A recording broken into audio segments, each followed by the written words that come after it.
बैसाख के महीने में नवमी तिथि को माता जानकी का प्रागट्य हुआ है पृथ्वी से।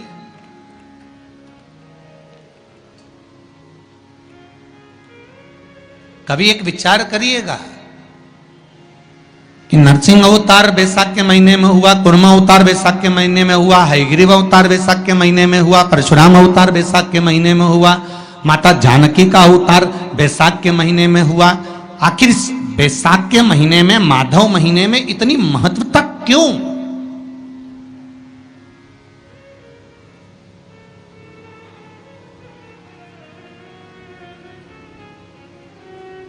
बैसाख के महीने में पड़ने वाली एकादशी, चतुर्थी, प्रदोष, अमावस्या, पूर्णिमा, शिवरात्रि, ये सभी इतनी महत्वपूर्ण क्यों हो जाती है?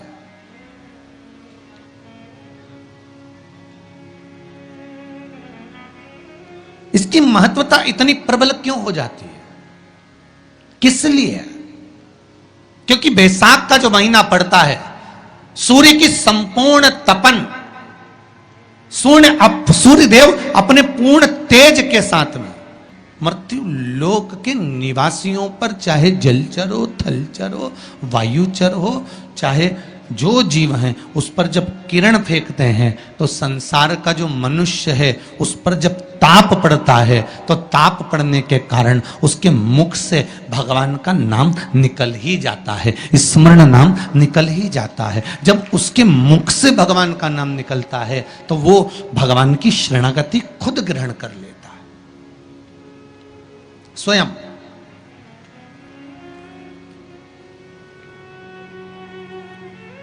शरणागति ग्रहण कर लेना।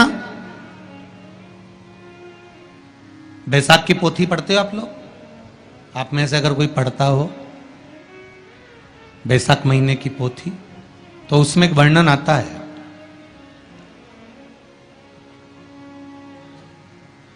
गीता प्रेस गोरखपुर के कल्याण अंक में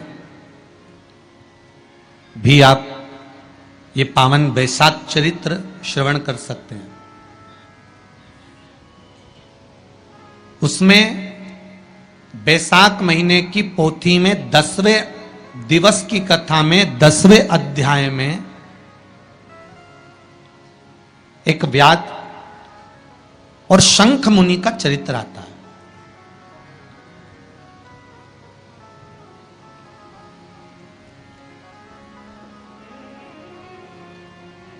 शंख मुनि एक बार निकलकर भगवान शंकर के मंदिर में जल समर्पित करने के लिए जा रहे थे और शिव मंदिर की ओर जाते जाते जाते जाते जाते जाते बीच मार्ग में चलते चलते चलते चलते और वो शंख मुनि जब शिव के मंदिर में पहुंचे, शंकर भगवान के मंदिर में जाकर उन्हें दर्शन किया,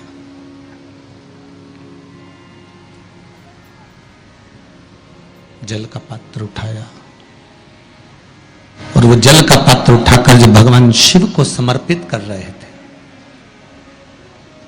तो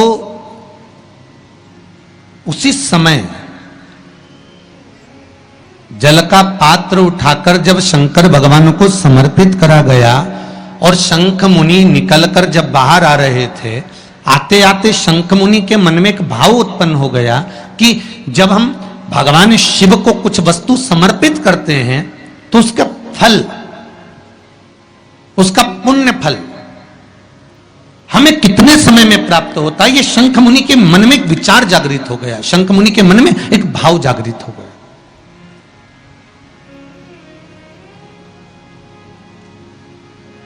कई माताएं पशुपति व्रत करती हैं, कई ऐसी भी माताएं हैं जिन्होंने 2-3 बार पशुपति व्रत कर लिए होंगे। दूसरे को बताया, उसने व्रत करा, उसका हो गया, उसको फायदा भी मिल गया, और ये 3 कर ली, उसके बाद भी कुछ ना कुछ रह गया। तो इसके मन में आया कि बताओ, मैं भी व्रत कर रही हूं, ये भी व्रत कर रहे हैं, ये भी व्रत को सुन कर रहा है, मैं भी व्रत कर रही हूं, आखिर बात समझ में नहीं आती। उसको लाभ मिल गया, मुझे लाभ नहीं मिला। उसको लाभ की अनुभूति हो गई, मुझे लाभ की अनुभूति नहीं हुई। तो कभी विचार करना कि तुमने उसको पशुपति व्रत बताया, उसने व्रत किया और बड़े दिल से करा, बड़े बड़े दिल से करा, तुम्हारे बताए अनुसार करा। मतलब तुम्हारी बात पर कितना विश्वास होगा उसको, तुम्हारी बात पर कितना भरोसा होगा उसको। और तुम्हारे बताए अनुसार उसने पशुपति व्रत कर लिया और उसका काम हो गया। और तुम 2 बार 3 बार 4 बार 5 बार कर चुकी तो भी नहीं हुआ। उसका कारण क्या हो सकता है? उसका एक कारण है, तुम्हारी बात पर उसने विश्वास कर लिया, पर तुम अभी विश्वास पूर्ण रूप से कर नहीं पाई हो। तुमने ये सोचा है कि दुनिया कर रही है तो अपन भी कर लो। एक बार महाराज ने बोला है कर लो, देखा जाएगा। पर तुम्हारे बात में वो जागृतता, तुम्हारे पास में वो बल, तुम्हारे पास में वो जागृतता, तुम्हारे पास में वो बल, तुम्हारे पास में वो विवेक, तुम्हारे पास में वो बल प्राप्त नहीं हुआ, वो विश्वास जागृत नहीं हुआ। यदि तुम्हारे पास वो विश्वास जागृत हो जाता, वो बल जागृत हो जाता, तो तुमने जब पशुपति व्रत करा उसका फल तुमको मिल जाता। अगर विश्वास जागृत होता तो फल मिल जाता।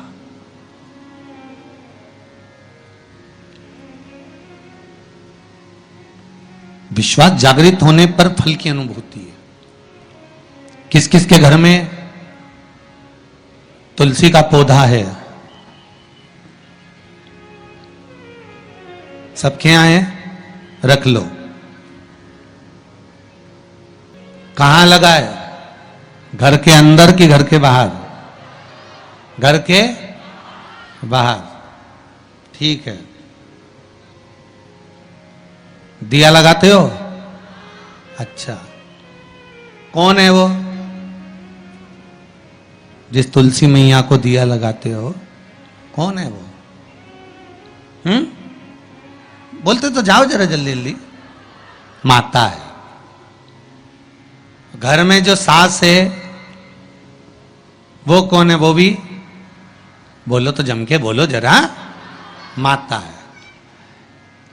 बैसाख का महीना चल रहा है, बहुत जोरदार गर्मी पड़ रही है, बहुत जोरदार गर्मी, खूब जोर की। तुम्हारी सास की कुर्सी घर के बाहर लगा दो।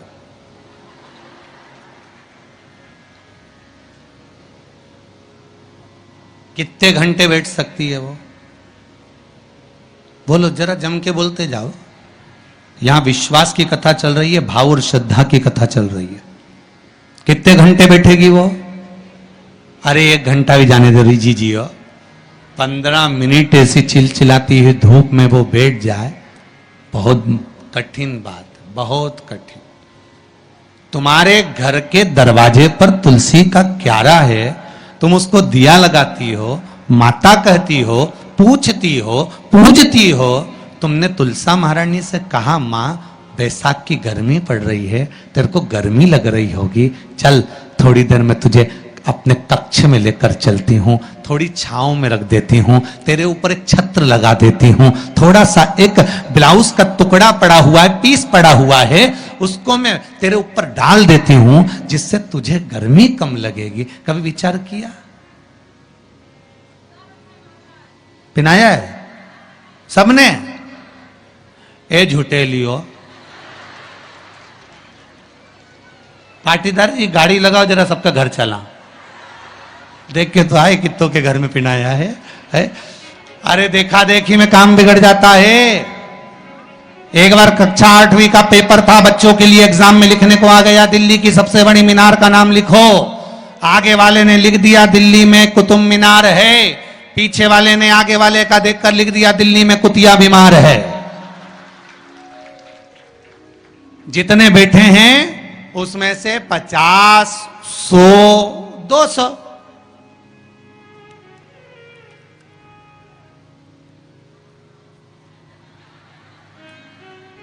अरे बोलो तो सही है, वो उतना बोल।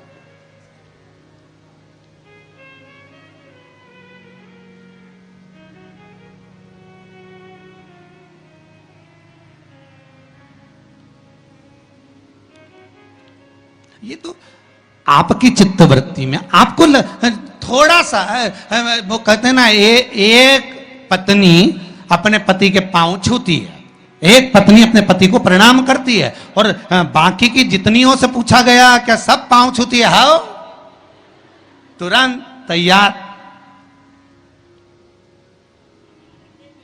अरे गुरुजी आओ,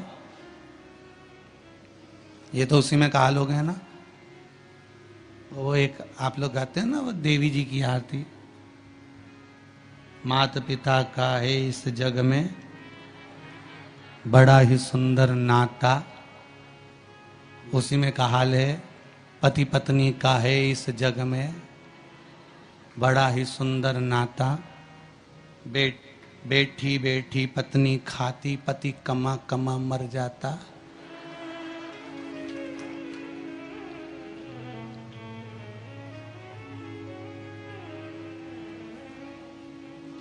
ओके, सारी तनख्वाह निपटाने वाली, बच्चों के नाम पर आइसक्रीम खुद खा जाने वाली। विचार करे सुक्का। अब सोचे कि एक उठाया सब ले, हाँ हमने भी डाल रखा है। अरे थोड़ा सा दिल में, हृदय में, चित्त में, मन में भाव लेकर जा, बस थोड़ा सा भी लाए ना, उतने में तो कल्याण हो गया। जैसे पत्र में किसी ने लिखा कि बच्चे शिव मंदिर में जाते हैं, नंदी महाराज के कानों में कुछ कहते हैं, उसको कहना नहीं आता, तो उत्तरी भाषा से, दिल से, हृदय से, चित्त से, मन से जो कहा भगवान ने उसको स्वीकार कर लिया। अब कहे तो है ना दिल से। शिव मंदिर में जाना, एक लोटा पानी चढ़ाना, शंकर को यदि एक चावल का दाना चढ़ाया, एक मूंग का दाना चढ़ाया, एक फूल की पत्ती को भी समर्पित करा, तो शिव ने उसको स्वीकार करा।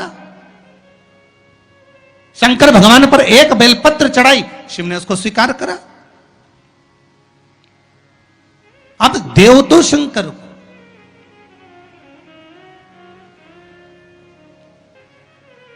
आप भगवान ओघड़दानी को प्रदान तो करो।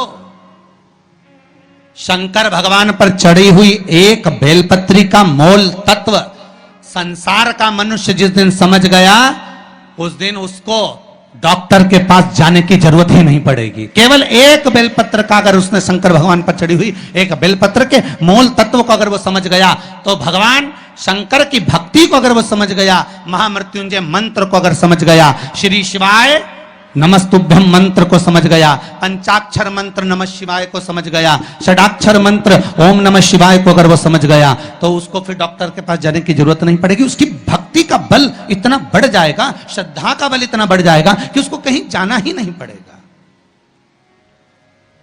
कुछ कहना चाहते हो? देव जरा माइक।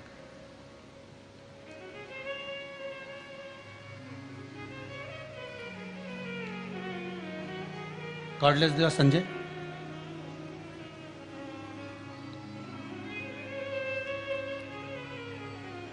एक बेलपत्री का बल कितना प्रबल होता है, एक बेलपत्री का लक्ष्य तत्व कितना प्रबल होता है, कितना बलित होता है वो। एक बेलपत्र शिव को समर्पित करना। ठीक, पहुंचाओ जरा। क्या नाम है बाबू आपका?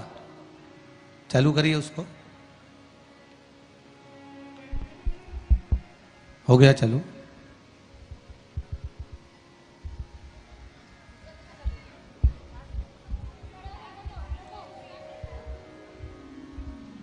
श्री शिवाय नमस्तुभ्यम। श्री शिवाय नमस्तुभ्यम। गुरुजी कहाँ से हैं बाबू आप? मैं बिहार के रहने वाला हूँ, जमुई जिला के, लेकिन मैं जॉब करता हूँ मुंबई में।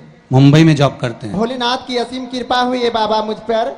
मैं 1 साल से शिव महापुराण की कथा सुनता था, और मैं पहले मेरी माँ सुनती थी, तो 2-4 बार मुझे सुनाई, मुझे सुनने के लिए बोली, तो मैं उनकी बात पे ध्यान नहीं दिया। मैं सोचा, मैं अपने मोबाइल पे कुछ वीडियो वगैरह गेम वगैरह खेलते रहता था, मैं ध्यान नहीं दिया। जब उन्होंने बहुत मुझे रिक्वेस्ट किया, तो मैं सुना तो मुझे एक ही सी महापुराण की कथा में 3 घंटे की चर्चा में मैं बस आधे घंटे की सुना तो मुझे ऐसा भोलेनाथ की रस चढ़ी कि अभी तक वो चढ़ती गई और ऐसे चढ़ी कि मैं जब भी देखता हूँ मोबाइल में अपने तो शिव महापुराण की कथा भी सुनता दिन रात शिव महापुराण इतना मैं हो गया डूब गया कि रात को भी मैं ईयरफोन लगा के मैं सुनते रहूं। अब मेरी माँ देखे सुने तो बोले अरे तुम तो पागल हो गया। मैं बोले भोलेनाथ की भक्ति में मैं पागल हो ही गया। जब मैं भोलेनाथ से मैं बोला कि भोलेनाथ जब आप मुझे शिव महापुराण की कथा सुनने का मौका दिया है तो एक बार मुझे कथा में पहुंचा दीजिए। लेकिन एक बार आपने उज्जैन में होने वाली थी शिव महापुराण की कथा, वो लॉकडाउन की वजह से कैंसिल हो गई और उस शिव महापुराण की कथा में मैं आने वाला था। लेकिन उस दिन से मैं सोचा कि जब कथा होता था अच्छा इस कथा चला गया अगले कथा में मैं पहुंचूंगा, लेकिन मैं पहुंच नहीं पाता था। आज अब तो पहुंच गए ना? हाँ मैं पहुंच गया। बस बाबा पकड़ के बुला लिए। कृपा से मैं बहुत है, बाबा की कृपा बनी रहे। मैं भोलेनाथ से मैं बोला कि भोलेनाथ आप मेरी जगह लेके चलो, मुझे नहीं लेके जाते थे। अब मैं आज नहीं, मैं शनिवार कल ही मैं शिव महापुराण की कथा में पहुंचने वाला था। अब पहले भोलेनाथ से बोल दिया भोलेनाथ हरिद्वार में कथा होने वाली है। अब मैंने आपको बोल के थक गया है, अब मैं कुछ नहीं बोलूंगा आपको। अब जो जवाब मेरा करने का है मैं सुना देता हूं, आपको जो अमल करने का करने का। मैं भोलेनाथ को बोला भोलेनाथ मेरी इच्छा है, मेरी शनिवार से रायसेन में कथा होने वाली है, रतलाम में कथा होने वाली है। मेरी आपसे विनती है कि अगर मैं शिव महापुराण की कथा में नहीं जाऊंगा, अगर नहीं पहुंचाएंगे आप तो आज दिन के बाद आपकी ना कथा सुनेंगे ना तो हम आपकी चौखट पे पैर रखेंगे। अब तो पहुंच गए, यही शिव की कृपा है। बैठिए। हर हर महादेव की जय। यही शिव कृपा। अब एक बेलपत्र का मोल तत्व, एक बेलपत्र का महत्व, शिव की एक पूजन का महत्व जिस दिन समझ गए उस दिन जीवन की सार्थकता अपने आप प्राप्त हो जाए। आप उसको समझो तो। शंभु शरणे पड़ी मांगू घड़ी रे घड़ी, दुख काटो दया करी ने दर्शन। शिव के एक बेलपत्र के नहीं जाओगे कभी डॉक्टर के पास, आप शंकर का भजन तो करो।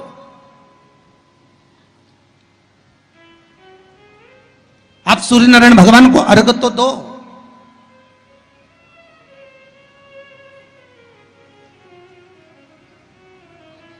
आप एक बेलपत्र शंकर को समर्पित तो करो।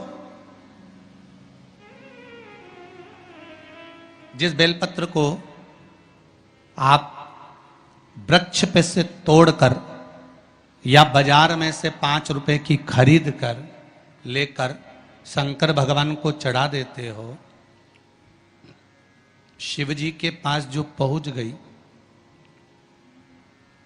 जो अर्पण कर दिया जाता है, भगवान को दे दिया जाता है, वही तो प्रसाद बन जाता है। अरे बोलो जम के। जो शिव जी को दे दिया जाता है, अर्पण कर दिया जाता है, या राम जी को दे दिया जाए, या कृष्ण भगवान को दे दिया जाए, या देवी देवताओं को दे दिया जाए, जो भी हम भगवान को अर्पण करते हैं वो प्रसाद बनता है कि नहीं बनता? अरे बोलो जम के। बनता है ना प्रसाद। तो राम जी को तुमने लड्डू का भोग लगाया तो वो प्रसाद बन गया, उसको तुम लोगों ने खाया कि नहीं खाया? अरे बोलो जम के। खाया। हनुमान जी के मंदिर में ले जाके नरियल फोड़ा, वो प्रसाद बन गया। वो की चिटक निकाल के तुमने खाई कि नहीं खाई? खाई ना। देवी जी के मंदिर में गए, पूड़ी और हलवे का भोग लगाया, वो प्रसाद बना कि नहीं बना? अब शंकर भगवान को कोई तुम रोज तो चूरमा नहीं लगाओगे, शंकर भगवान को रोज तो तुम लड्डू लेकर नहीं जाओगे, शंकर भगवान को रोज तो तुम मिश्री लेकर नहीं जाओगे। तो शंकर भगवान के लिए रोज क्या लेकर जाते हो? बेलपत्र। अगर शिव जी को तुमने जो बेलपत्र चढ़ाया तो वो प्रसाद बना कि नहीं बना? बन गया ना। अब प्रसाद बन गया तो उस बेलपत्र को उठाकर लाकर खाना और खाकर अपनी औषधि के रूप में उसको स्वीकार करना, उसके बाद इस शरीर में चाहे शुगर हो, चाहे बीपी हो, चाहे ब्लड प्रेशर किसी भी रूप में हो, चाहे किडनी लीवर कुछ भी डैमेज हो रहा हो, डायलिसिस चल रहा हो, अब एक बार बाबा को चढ़ाकर उससे विनती कर कर तो लाओ कि हे शंभु, ये तेरे बल पर लेकर जा रहा हूं। मैंने सुना है तुझ पर जो चढ़ता है वो प्रसाद बन जाता है, और ये त्रिगुणाकार बेलपत्र को मैं लेकर जा रहा हूं, मैं खाऊं और बाबा इतनी कृपा कर देना कि ये औषधि का काम कर दे और मेरी बीमारियां समाप्त कर दे। ये शिव से कहो।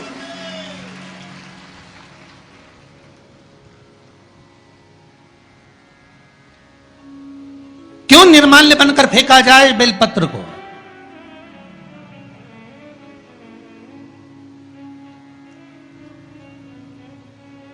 इस बेलपत्र के मूल तत्व को जिस दिन जानोगे, बैसाखी शिवरात्रि शिव महापुराण की कथा चल रही है रतलाम के इस पावन प्रांगण में, और लाखों लाखों लोग कथा को श्रवण कर रहे हैं। कल जितने लोग आए थे उससे 2 गुना लोग आए हैं, टेंट एक्स्ट्रा लगाया है। बता रहे थे कल 9 बीघा में टेंट लगा था, आज 18 बीघा में टेंट लगाया है, तो भी जगह नहीं है बैठने के लिए, लोग खड़े होकर कथा सुन रहे हैं।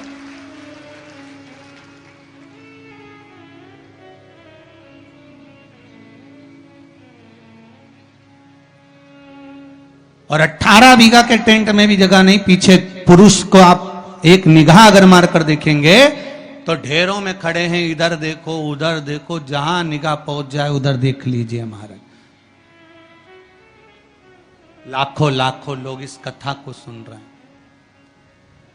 एक नियम बना लो बैसाख महीने से कि शंकर भगवान पर जो बेलपत्र चढ़ी है वो औषधि का काम करती है। शिव पर चढ़ी हुई बेलपत्र मंदिर में क्यों छोड़ें? क्यों नदी में हम इसको विसर्जन करें? क्यों नदी में छोड़ें हम इसको?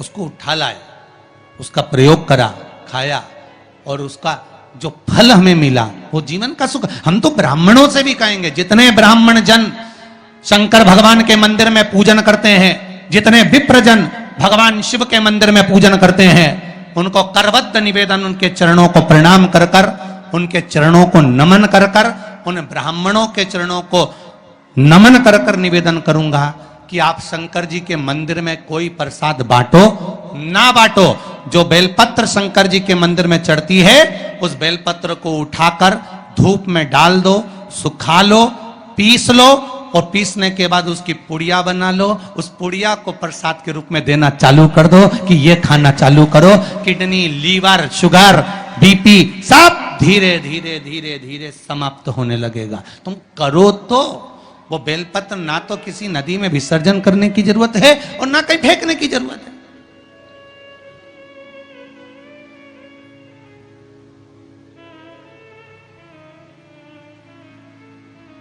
प्रतिदिन भगवान को तुलसी चढ़ाते हो ना, तो रोज भगवान को तुलसी उनके भोग में चढ़ाते हो, उनके सामने चढ़ाते हो, उनके सम्मुख में ठाकुर जी के तुलसी चढ़ाते हो। उठा लाए, प्रयोग में लो, क्यों उसको विसर्जन में डालते हो?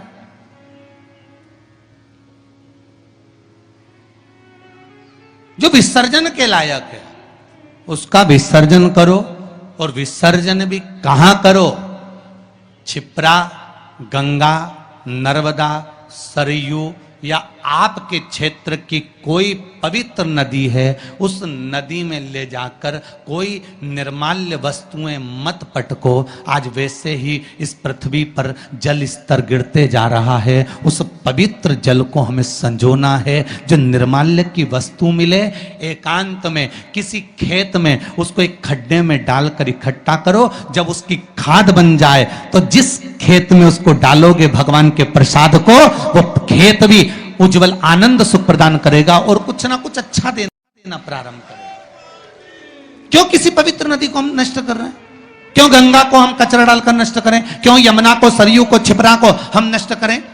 हम उसको शुद्ध बनाने का प्रयास करें, हम उसको निर्मल बनाने का प्रयास करें। अपने गांव में, नगर में जो तालाब, जो बावड़ी, जो कुएं हैं, उनको हम निर्मल बनाने का प्रयास करें, शुद्ध बनाइए।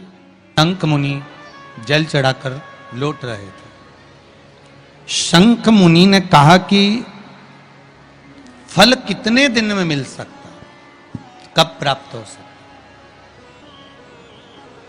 बहुत ध्यान से सुनना बैसाखी शिवरात्रि शिव महापुराण की कथा को।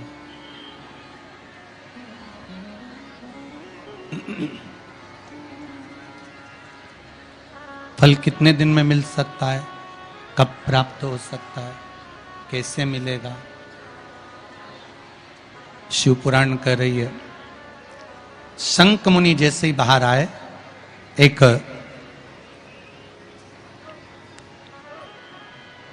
सामने से सर्प निकल कर जा रहा था।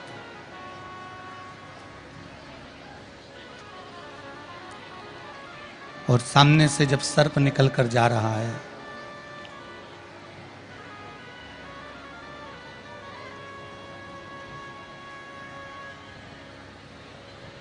जब सामने से सर्प निकल कर जा रहा है,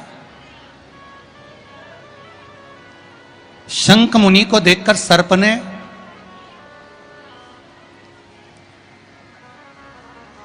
एक व्याघ्र और शंख मुनि के संवाद को सुना।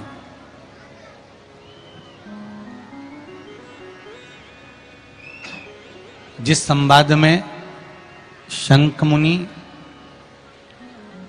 व्याघ्र को बैसाख महीने की शिवरात्रि का वर्णन कर रहे हैं, बैसाख महीने की शिवरात्रि का वर्णन कर रहे हैं।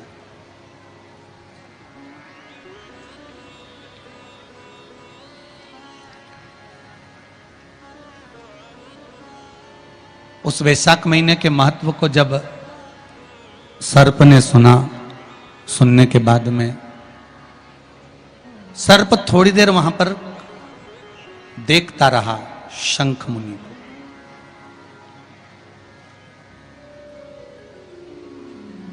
कुछ देर बाद जब शंख मुनि वहां से जाने लगे, शंख मुनि जब वहां से जाने लगे तो सर्प ने आवाज लगाई। शंख मुनि को लगा कि ये सर्प है और सांप कहां ये वाणी बोल पाता है, मनुष्य की वाणी को कैसे बोल पाएगा? इस मनुष्य की वाणी को कैसे सर्प बोल सकता? पर सर्प ने आवाज लगाई, शंख मुनि रुके तो शंख मुनि ने उस सर्प से पूछा कि क्या बात है?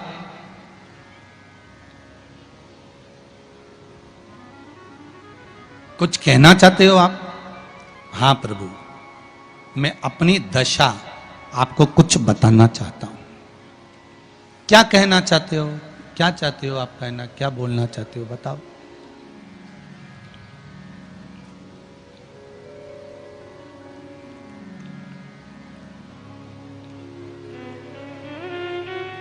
क्या बोलना चाहते हो बोलिए।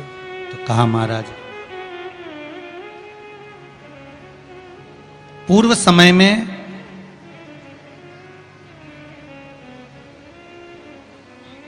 कुशित मुनि का मैं पुत्र, मेरा नाम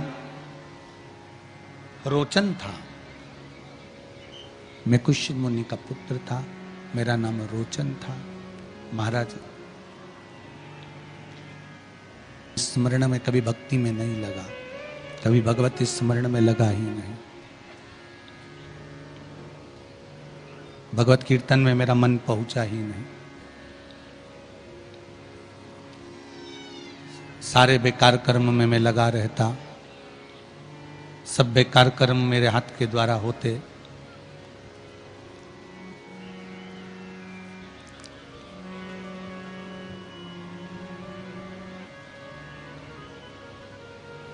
चोरी मैं करता, छल मैं करता, बेईमानी मैं करता, कपट में करता, निंदा में करता, बुराई में करता, सब बेकार कर्म मेरे द्वारा होते। एक बार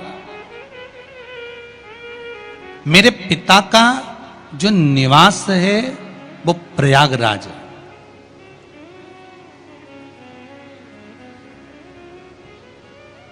आप किस जगह पर रह रहे हो और वहां की धरा क्या कह रही है?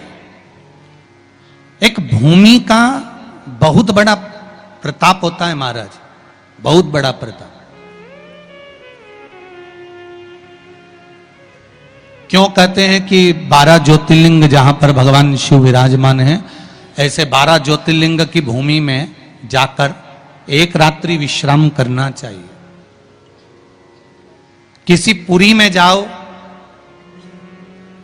उस पुरी में जाओ तो 2 रात्रि का विश्राम जरूर करना चाहिए। किसी तीर्थ में जाओ तो उस तीर्थ में जाकर पवित्र नदियों के जल का सींचन, भले आप स्नान करें ना करें, पर पवित्र नदियों के जल का सींचन होना चाहिए।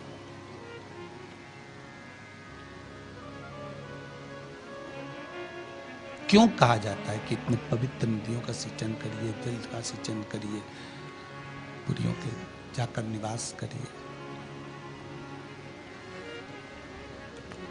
12 ज्योतिर्लिंग की भूमि पर जाकर आप वहां पर 12 ज्योतिर्लिंग की भूमि पर जाकर एक रात्रि विश्राम करिए।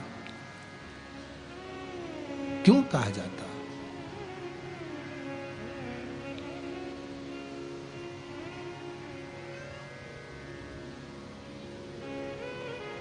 काम, लोभ, आसक्ति, वासना, तृष्णा, मोह, प्रपंच, ये सब जब हम किसी 12 ज्योतिर्लिंग की भूमि पर जाकर एक रात्रि विश्राम कर कर जब भगवान शंकर के नाम का स्मरण करते हैं, पूजन करते हैं, भक्ति करते हैं, भजन करते हैं, कीर्तन करते हैं, मंत्र जाप करते हैं, नाम जाप करते हैं, तब इस शरीर के द्वारा वो रात्रि भर विश्राम करने पर हमारे भीतर का जो ताप है, पाप है, लोभ है, आसक्ति है, तृष्णा है, वासना है, अहम है, ये सब निकल कर बाहर हो जाता है। ये सब निकल कर बाहर,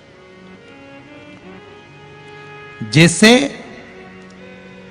भट्टी के अंदर लोहे को पकाया जाता है और फिर निकाला जाता है, तो लोहे को जिस आकृति में ढालना होता है उस आकृति में लोहा ढल जाता है। उसी तरह जब हम 12 ज्योतिर्लिंग में से किसी एक ज्योतिर्लिंग की भूमि पर जाकर रात्रि विश्राम करते हैं तो हम भी भगवान शंकर के आशीर्वाद से निखर कर बाहर निकल कर आते हैं। निखर कर हम बाहर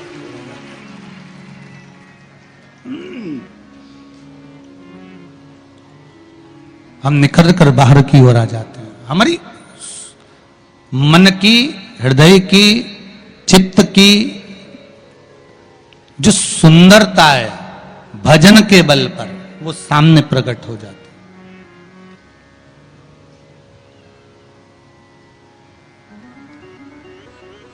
वो सम्मुख में प्रकट हो जाती है।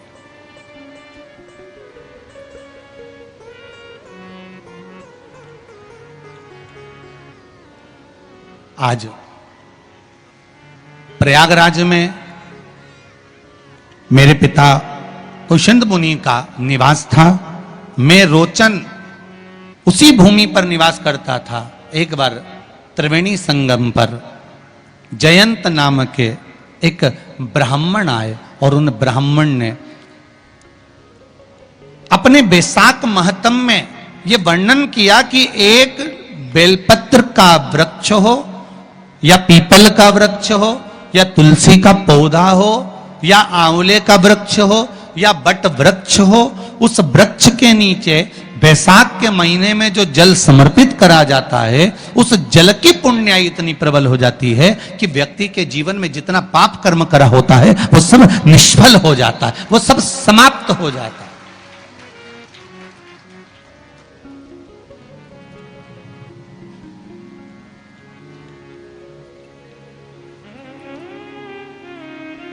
एक हरिचंदन का वर्णन आपको पहले कथा में करा है, सुना है आप लोगों ने कि नहीं सुना है? किस किसने सुना, जरा हाथ उठाओ। हरिचंदन का वर्णन करा था। ध्यान होगा कि तुलसी की लकड़ी जब सूख जाती है तो उस तुलसी की सूखी हुई लकड़ी को घिस कर चंदन बनाया जाता है, और उस चंदन को कार्तिक महीने में भगवान ठाकुर जी को, लड्डू गोपाल को, भगवान कृष्ण को, राम को या शालिग्राम भगवान को वो चंदन लगाया जाता है।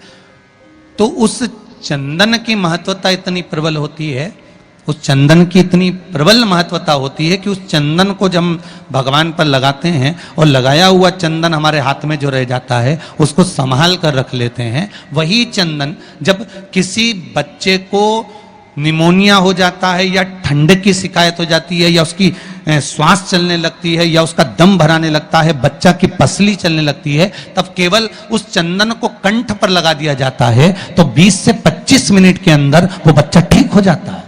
उसकी इतनी प्रबलता होती है हरि चंदन।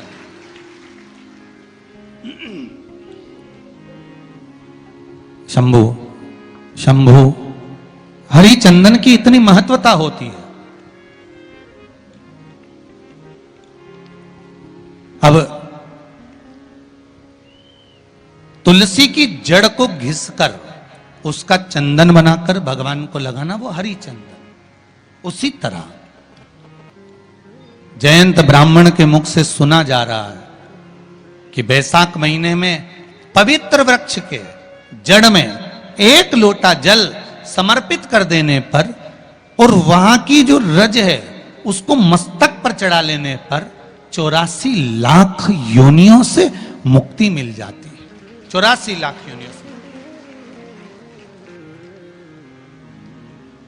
आप में से कितनी माताएं या कितने भाई लोग बैठे हैं जो शंकर जी के मंदिर पर जाते हैं और मंदिर पर जब जाते हैं वापिस जब लौट कर आते हैं तो मंदिर की चौखट का स्पर्श कर कर अपने मस्तिष्क पर उस रज को लगाते हैं?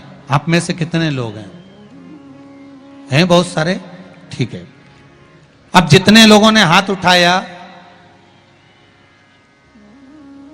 और नियम से अगर शंकर मंदिर की दरवाजे की चौखट पर भगवान शंकर को जल चढ़ाने के बाद जब आप लौट कर आ रहे हैं और उनकी चौखट पर आपने हाथ फेर कर अपने मस्तिष्क पर उस रज को लगाया है, वो धीरे धीरे अपने भाग्य की ओर देखते हैं। तारीख लिख लेना कि मैंने इतनी तारीख से मंदिर जाना चालू करा, इतनी तारीख से मैं ये काम कर रहा हूं और इतनी तारीख तक मुझे ये फल की अनुभूति हुई। जिस भाव से, जिस हृदय से, चित्त से, मन से, दिल से करते हो, शिव आपके लिए वो कामना पूर्ण करता ही है। मेरा ओघड़ दानी है, मेरा शंकर, मेरा शिव ओघड़ दानी है। शंभो शरणे पड़ी मांगू घड़ी रे घड़ी, दुख काटो दया करी ने दर्शन आपो। भगवान शिव से दिल से कहो।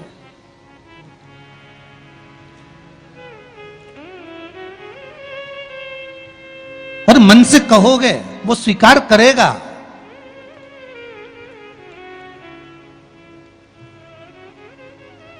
एक बेलपत्री के महत्व को समझना है हमको। केवल एक बेलपत्र।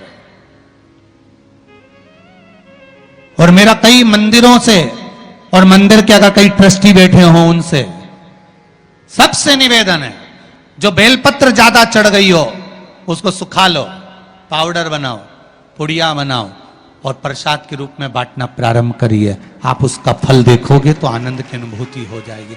हमें फेंकना नहीं है, हमें उसको निर्माल्य में डालना नहीं, हमें उसको किसी नदी तालाब में ले जाकर पटकना, हमें उसको जल को समझना है, हमको उसको जल से महत्व को समझना है।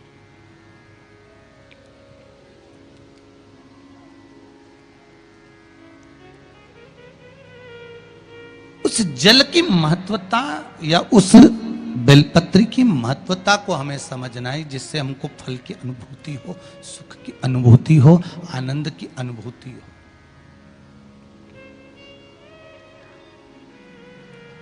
महाराज मैंने जयंत ब्राह्मण के मुख से कथा सुनी, जल के महत्व को सुना, पवित्र वृक्ष के जड़ में जल चढ़ाने के महत्व को मैंने श्रवण किया। जल के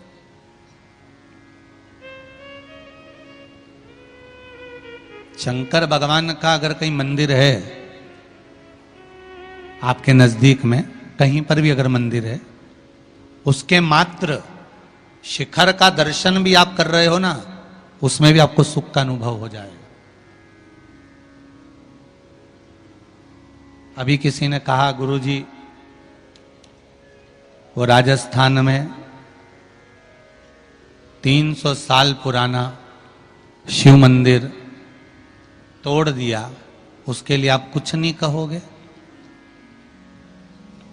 आप शंकर की कथा करते हो, शिव जी का इतना वर्णन करते हो, शिव मंदिर तोड़ा गया, आप कुछ नहीं कहोगे? हमने काम कहकर क्या करेंगे? वो तोड़ते रहें, हम बनाते रहेंगे, उसमें क्या टेंशन है? जमीन के मंदिर तोड़ सकते हो, पर ये सनातनियों के दिल में जो मंदिर बन गया उसको कैसे तोड़ोगे महाराज? कैसे तोड़ोगे?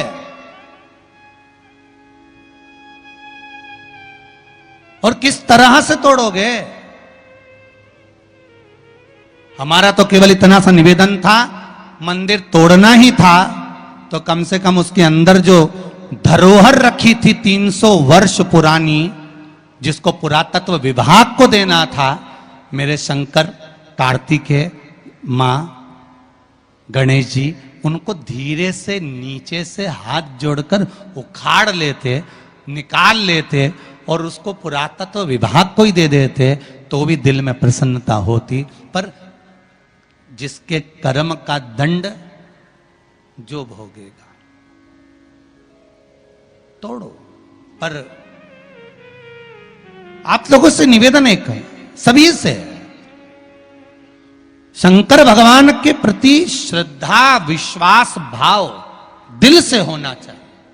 फिर निवेदन करूंगा मेरी जीजियों से, मेरी माताओं से, मेरे भाइयों से, नवयुवक बच्चों से इतना सा निवेदन है, आप मंदिर भी नहीं जा सकते ना, घर में रहकर भी आप सूर्य नारायण भगवान को जल चढ़ा सकते हो, वो भी नहीं कर सकते तो श्री शिवाय नमस्तुभ्यम मंत्र का जाप कर सकते हो, जिस मंत्र के बल पर आप शंकर को प्राप्त कर सकते हो, शिव को प्राप्त। ये जितने पत्र पढ़े, ये सब ये मंत्र के ही तो बल के हैं, और भी पढ़े अभी तो बहुत सारे हैं, और हम इनको लेकर कक्ष में नहीं जाते, इसी व्यासपीठ पर यहीं रखे रहते हैं, पढ़ सकते हो आप। और जिनको संशय हो, एक एक पत्र में मोबाइल नंबर भी रहते हैं, आप इकट्ठा कर लेना और बाद में भी फोन लगाकर पूछ लेना, कहीं सीओर वाले महाराज ने तो नहीं कह दिया था कि पत्र लिख के भेज दो। यही है, यहीं पड़ा हुआ है, यहीं रखा हुआ है। आप तो अपनी भक्ति में लगे रहो, स्मरण में लगे रहो, भक्ति के बल पर लगे रहो। जितना भगवान शिव का स्मरण कर सकते हो, भजन कर सकते हो, नाम जाप कर सकते हो, नाम कीर्तन कर सकते हो, करो। और जीवन को सार्थक बनाने का प्रयास करो, जीवन की सार्थकता आपकी हो।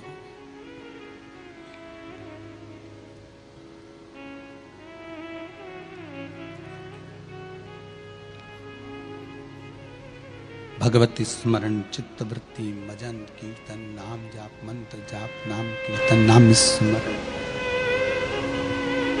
जीवन का सुख प्रदान कर देता है। जयंत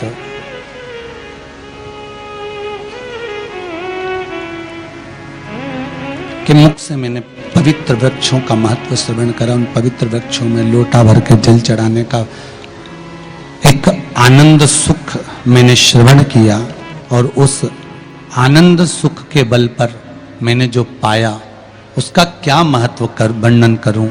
कहा, रोचन ने कहा,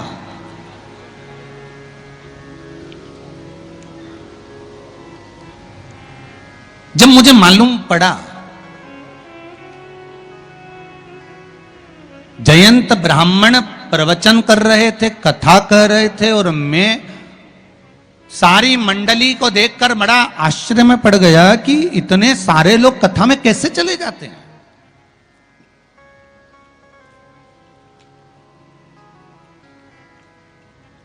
इतने सारे लोग कथा में कैसे पहुंच जाते हैं, कैसे चले गए, कैसे पहुंच गए।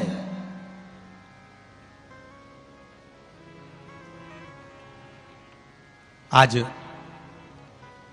रतलाम के कलेक्टर महोदय, एसपी महोदय, एसडीएम महोदय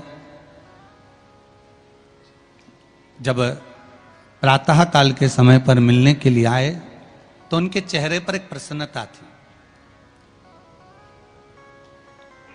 और उन्होंने एक बड़ी प्रसन्नता में एक शब्द कहा कि गुरुदेव, रतलाम नगर का सबसे बड़ा आनंद यह है कि शिव महापुराण की कथा हो रही है तो जितने लोग कथा सुनने के लिए आते हैं, या पूरे रतलाम में जितने घर घर हैं, हर घर में प्रत्येक व्यक्ति के चेहरे पर इस कथा की प्रसन्नता है।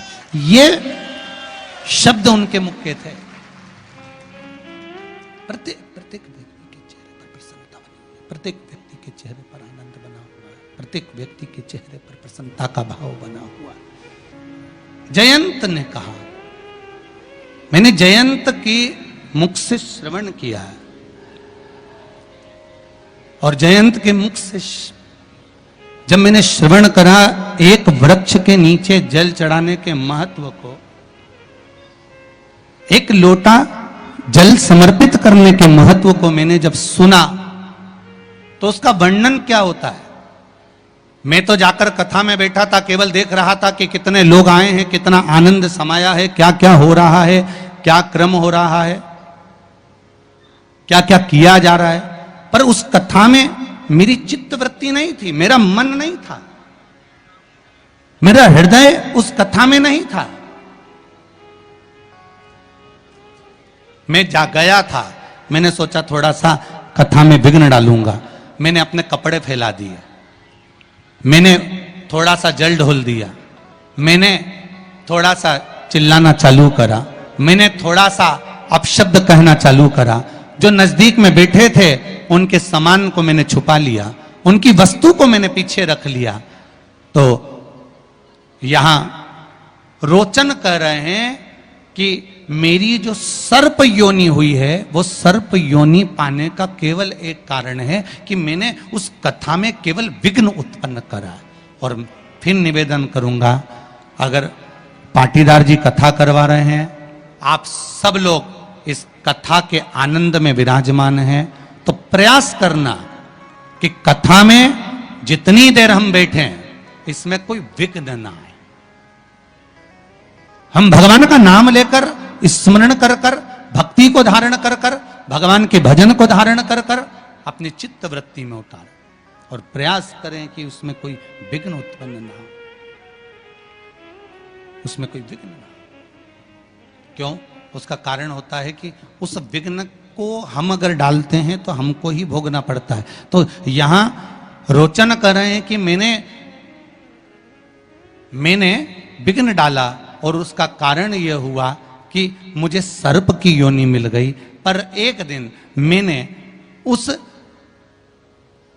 जयंत ब्राह्मण के मुख से श्रवण कर लिया था कि बैसाख महीने में अगर शिवरात्रि पड़े और उस शिवरात्रि पर एक कलश का पात्र, लोटा तांबे का या मिट्टी में रखा हुआ जल पात्र में लेकर एक बेलपत्र का छोटा सा भाग उसमें छुआया हुआ, और फिर निवेदन कर रहा हूं अगर बेलपत्र उस दिन नहीं मिले तो पात्र लेकर चले जाना मंदिर में। मंदिर में शंकर जी पे तो बेलपत्र चढ़ी होगी ना, अरे बोलो तो जरा, चढ़ी होगी ना। उसी बेलपत्र को धोकर फिर जल के पात्र में उसको छुआकर फिर शंकर भगवान को भाव से, दिल से जो चाहते हो, धन, वैभव, संपदा, सत्ता या रोग से मुक्ति जुड़ी हो। हाँ, एक चीज का ध्यान करना, अगर संपदा के लिए, विवाह के लिए या विद्या के लिए या अन्य चीजों के लिए आप शिव जी को जल चढ़ा रहे हो तो उसके जल को उठाकर नहीं लाना है। और अगर रोग के लिए जल चढ़ा रहे हो कि मुझे ये तकलीफ है, घर में ये बीमारी चल रही है, या रोग चल रहा है, या किडनी का, या लीवर का, या कैंसर का, या ब्लड प्रेशर का, तो जो जल तुमने समर्पित करा उसको लेकर आकर आचमन भी करना। कौन से दिन? जम के बोलो जरा। शिवरात्रि सनातन धर्म को छोड़कर तेरे गर्भ से जन्म लेने वाली संतान दूसरे धर्म को ना अपनाए। भगवान से प्रार्थना करना कि तेरे गर्भ से ऐसी संतान हो, बने तो सनातनी बने, दूसरे धर्म में प्रवेश ना करे।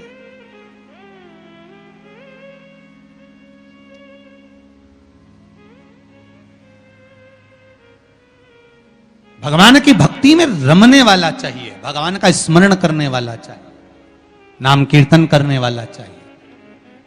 आज मैंने एक बात श्रवण करी जयंत के मुख से, रोचन कर रहे हैं, मैंने एक बात श्रवण करी जयंत के मुख से कि जयंत ने कहा कि शंकर भगवान के मंदिर में शिवरात्रि के दिन 1 लोटा जल बैसाख महीने में अगर समर्पित कर दिया जाए तो 84 लाख योनियों से छूट जाता हूं। पर मन में एक भाव जागृत हुआ, मैंने 1 लोटा जल शंकर भगवान को समर्पित करा, जब मैं बाहर निकल कर आया तो मेरे मन में फिर वही कपट भाव जागृत हो गए,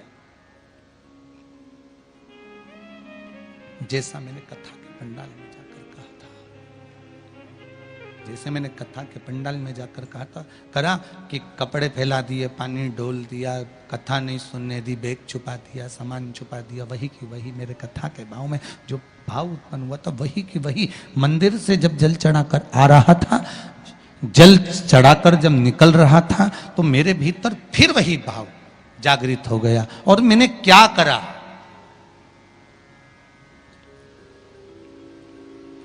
कि शिव मंदिर में जो सामग्री रखी हुई थी उस सामग्री को मैंने उठाकर पटक दिया। कहीं कोई सामान रखा हुआ था वो मैंने ले जाकर भूमि पर डाल दिया। अब भूमि पर डाला, मैंने विघ्न डाला मंदिर में, मेरा शिवजी पर 1 लोटा जल तो चढ़ गया, इतने में निकलते निकलते ब्राह्मण देवता के मुख से निकल गया कि तुम शिव मंदिर में आए हो, शंकर की आराधना करने आए हो और तुम्हारे हाथों से ये पाप कर कर जा रहे हो, तुम आने वाला समय तुम्हारे लिए बेकार है। फिर कहूंगा मंदिर तोड़ना सरल है, पर तोड़ने के बाद इस शरीर के द्वारा भोगना सबसे ज्यादा कठिन है, सबसे ज्यादा। तोड़ने वालों ने तोड़ दिया पर भोगना तो पड़ेगा, आज नहीं तो कल। तैयार हो जाओ राजस्थान के काका जी,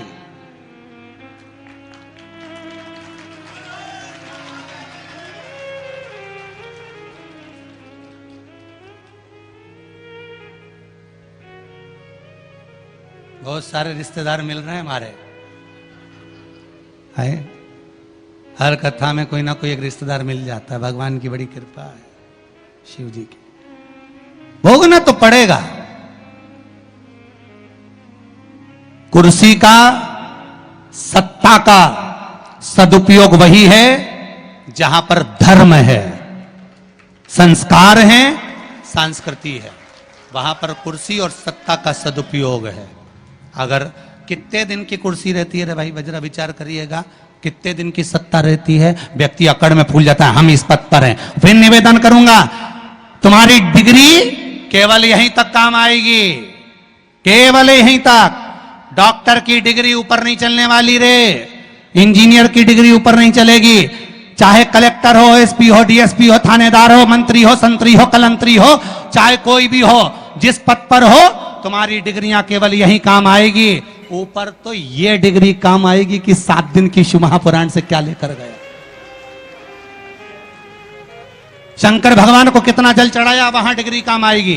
किसी बहन बेटी को घर से धक्कर मार कर निकाला, ये डिग्री वहां काम आएगी। किसी भूखे को भोजन कराया, प्यासे को पानी पिलाया, ये डिग्री वहां काम आएगी। वहां तुम्हारी ये डिग्रियां काम नहीं आएगी कि तुमने यहां पर कितने % इकट्ठा करा, ये तो सब छोड़ जाना है। आखिरी में इतना बड़ा फोटो टंगेगा, प्लास्टिक के फूल की माला, और दीवाल पे खील से ठोक दिए जाओगे और कंडा जलाकर 16 श्राद्ध में घी और शक्कर की धूप दी जाएगी और कुछ नहीं। अभी खा लो बादाम, बाद में तो शक्कर और घी मिलना है। और श्वास की बीमारी में मर गए, उसके बाद भी कंडे की धुआं देंगे कि और मर ले जा, ना छोड़ने वाले। इसलिए सावधान इंडिया, थोड़ा सतर्क हो जा, सुधर जा। शिव भक्ति करिए, अनुमोदन करिए, स्मरण करिए। कहा सर्प योनि में पड़ गया, फल क्या मिला? तो कहा किसी स्थान से अगर कोई शिव को जल चढ़ाकर शिवरात्रि के वाले दिन बैसाख के महीने में आ रहा होगा, उसका दर्शन करेगा, दर्शन करते से ही तो सर्प योनि से छूट जाएगा। अब अंदाजा लगा लीजिए कि शिवरात्रि पर जो शंकर भगवान को बैसाख महीने में जल चढ़ाकर आता है, उसका मुख भी अगर देख लिए तो 84 लाख योनियों से छूट सकते हो। ये शिव तत्व है, ये शंकर की कथा है। हे अविनाशी, हे शिव, हे करुणा सागर, ये चित्त, ये मन, ये वृत्ति बड़ी चंचल है।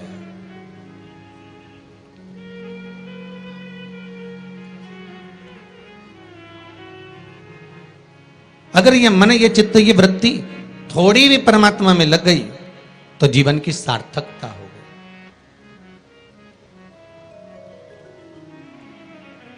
ब्रह्मा और भगवान विष्णु दोनों मिलकर मंथन कर रहे हैं।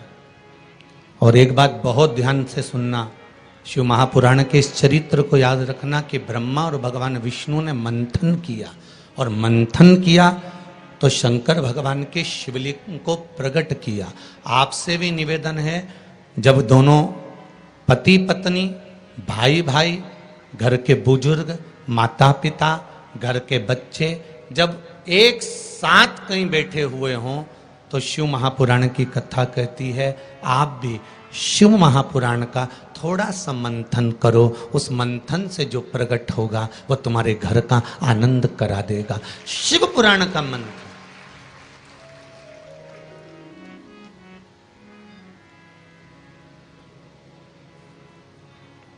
थोड़ी देर अपने माता पिता के पास में जाकर बैठा करो।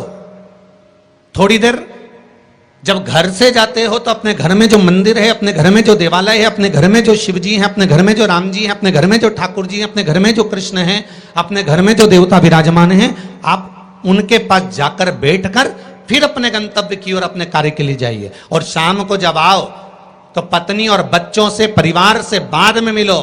सबसे पहले अगर दुकान की चाबी भी लेकर आए हो, थोड़ा सा धन भी लेकर आए हो, थोड़ा सा सामान भी लेकर आए हो, थोड़ा सा व्यापार का कुछ चीज भी आप लेकर आए हो, तो सबसे पहले जाकर भगवान के मंदिर में जो आपके घर में है उसके पास में बैठकर उसको बताया करो, आज मैंने व्यापार करा उसमें ये लाभ हुआ, आज मैंने व्यापार करा उसमें ये हानि हुई, और आपकी कृपा से आज मैंने दुकान, व्यापार, व्यवसाय आज का पूरा करा। हे देवाधिदेव महादेव, हे मेरे ठाकुर, हे मेरे कृष्ण, हे मेरे राम, आज भगवान की कृपा, आपकी कृपा बहुत बनी रही और मेरा सब कार्य सफल हुआ। बाबा को प्रणाम करो, नमन करो, और फिर अपने माता पिता, परिवार, कुटुंब, कबीला जिससे मिलना है मिलो, फिर मिलो।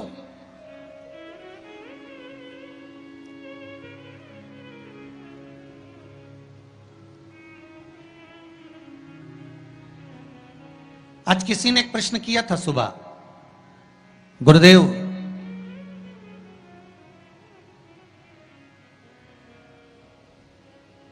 अगर भगवान के मंदिर जाना है हमको और शरीर में अगर कष्ट है, शरीर में अगर रोग है, शरीर में अगर बीमारी है, शरीर में अगर दुख है, शरीर में अगर कष्ट है, तो क्या नहाना जरूरी है?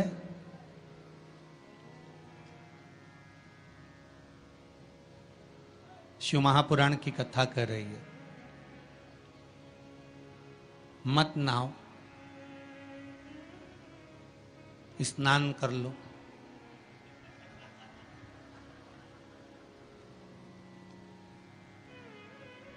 मत नहाओ, स्नान कर लो। नहाने में और स्नान में जमीन और आसमान का अंतर है। बाथरूम में गए, साबुन लगाया, शैम्पू लगाया, और ये सब लगाने के बाद में तुमने जो तुम्हारे ऊपर पानी उंडेला, ठीक है, जो तुमने साबुन लगाया, शैम्पू लगाया, पानी डाला, उसको नहाना कहते हैं। और मंदिर में गए, अर्थात आप बाथरूम में ना जाकर भी सवेरे से उठे और उसकी भक्ति में लीन होकर दिल से उसको याद कर कर, और मान लो मुंह धोकर भी भगवान के दरवाजे तक पहुंच गए, तो उसको स्नान कहा जाता है। कर लिया ना बहुत। नहीं है ना शरीर में बल। एक पत्र में लिखा है किसी ने,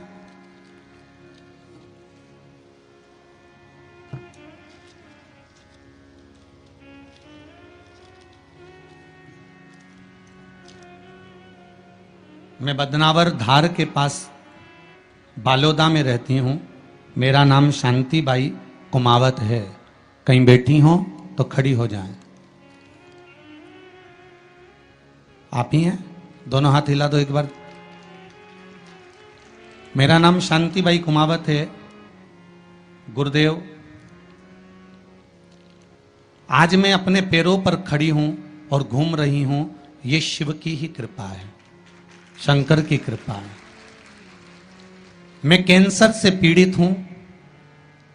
बहुत सारे अस्पतालों में मेरा इलाज हुआ है। ऐसा कोई हॉस्पिटल गुजरात का, राजस्थान का और महाराष्ट्र का नहीं जहां पर मेरा इलाज नहीं हुआ। रह रह कर कैंसर उपज रहा था, परेशान हो गई थी गुरुदेव। तब बाबा की कृपा से डॉक्टर ने कह दिया, अब तुम्हारे शरीर में और ऑपरेशन का दम नहीं बचा, इसलिए अब तुम भगवान के ही सहारे जियो। और डॉक्टर ने अगले ऑपरेशन करने से मना कर दिया। मैं घर आ गई, शिव महापुराण की कथा सुनी, और गुरुदेव अब मैंने भी विचार कर लिया कि ये शरीर मैंने शंकर को दे दिया। और गुरुदेव, एक बेलपत्री शिव जी पे चढ़ी हुई अपनी पोती से, बेटों से बुलवाती, और उस बेलपत्री को जल के साथ खाना चालू कर दिया। 2 कदम भी नहीं चल पाती थी क्योंकि कैंसर के ऑपरेशन इतने हुए थे। गुरुदेव, आज मैं इस पंडाल में बैठकर कथा सुन रही हूं, ये शिव की ही कृपा है, ये शंकर की करुणा। एक बात बहुत सुंदर आपने लिखा है शांतिबाई जी, माता जी, कि गुरुदेव जांच भी कराई, अब डॉक्टर बोल रहा है तुम तो ठीक होती चली जा रही हो, ऑपरेशन की भी जरूरत नहीं है। अब बाबा की यह कृपा हुई है, ये करुणा है। बैठो मां, बैठो। हर हर महादेव। ये शिव की कृपा है, ये शंकर की करुणा, ये शंकर की उदारता है, ये शंकर की दया है, ये शिव करुणा है। अकाल मृत्यु वो मरे जो काम करे, चंडाल का काल उसका क्या बिगाड़े, जो भक्त हो महाकाल का। शंकर की आराधना करने वाला, शिव का स्मरण करने वाला, शिव भक्ति में डूबने वाला, शंकर का अनुमोदन करने वाला कभी भी भटकता नहीं है। शिव उसको मार्ग तक पहुंचा ही देता है, पहुंचाएगा।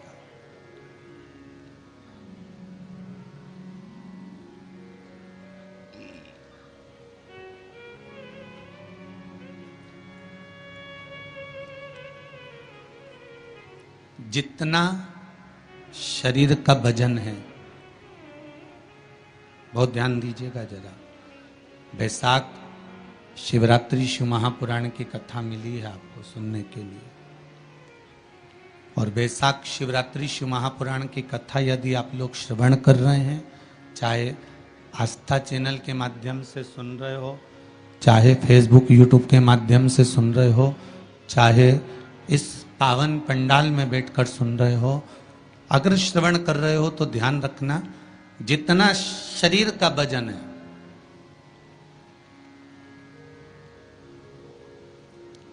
70 kilo, 25 kilo, 20 kilo, 15 kilo, 50 kilo, उतना ही किलो के हिसाब से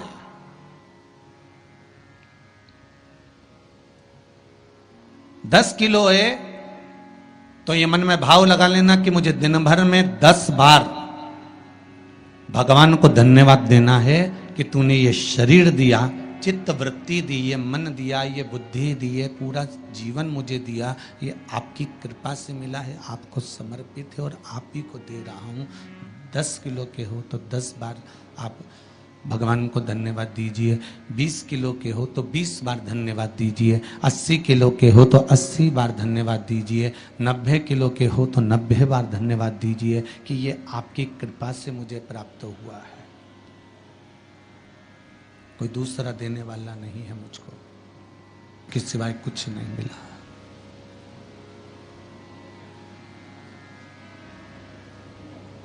बड़ी मुश्किल से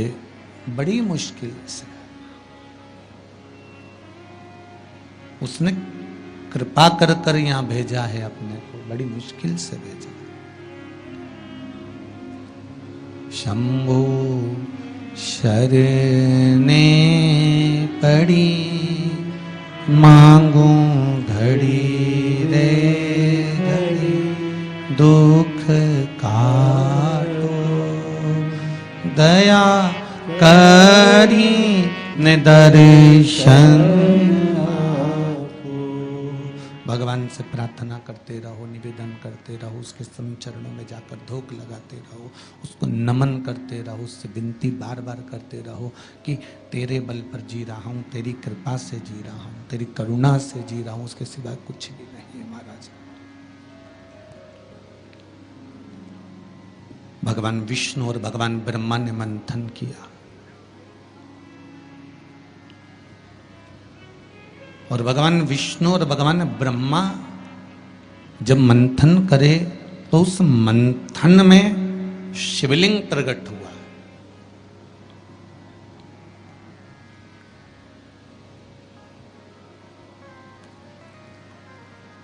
मंथन में शंकर का प्रकट होना बहुत बड़ी बात है।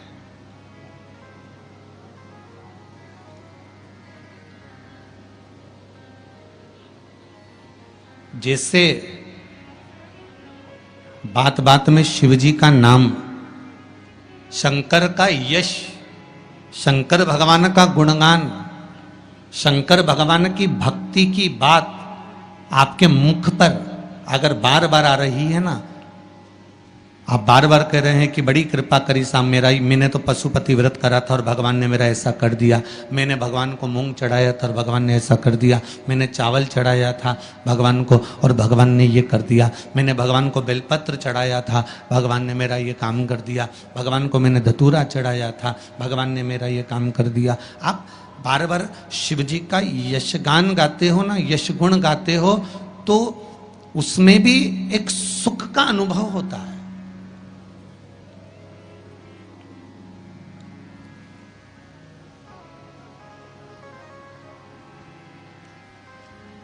आपके यश गुण गाने में भी करके देखना। सास से निवेदन है, बहू की बड़ाई करके देखो, बहू का यश गुण गाकर देखो। कितनी भी बुरी बहू हो, कितना भी अपशब्द कहती हो, कितना भी ताना देती हो, कितनी भी गाली देती हो, कितना भी आड़ा टेढ़ा बोलती हो, भले तुम्हें संभालती हो ना संभालती हो, तुम्हारा सम्मान करती हो ना करती हो, तुम्हारा आदर करती हो ना करती हो, उसके बाद भी तुम 4 लोगों से अपनी बहू की बड़ाई कर कर देखना। खूब बड़ाई करना उसकी, खूब यश गुण गाना उसका। भले वो गाली दे, अपशब्द के ताना दे, कुछ भी बोले, पर तुम यश गुण गाओ उसका, खूब गाओ और खूब दिल से यश गुण गाओ उसका। 1 महीना इंतजार करना यश गुण गाते गाते। दूसरे महीने में जिस बहू का तुमने यश गुण गाया है, ये शिव महापुराण की कथा कहती है, वो भी सिर पर पल्लू लेकर तुम्हारे को धोख लगाने आएगी जरूर, ये पक्का है। आप अपने भीतर कुछ अच्छा कथा तो लाओ।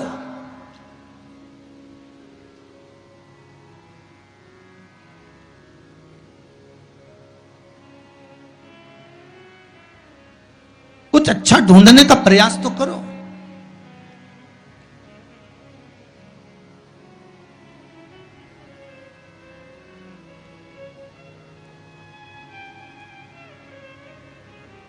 आज कोई कह रहा था गुरुजी पूरे भारत में पूरे जगह पर देखा जाए तो आज दुनिया के लोग ये भगवान के नाम से क्यों इतना चिढ़ने लगे।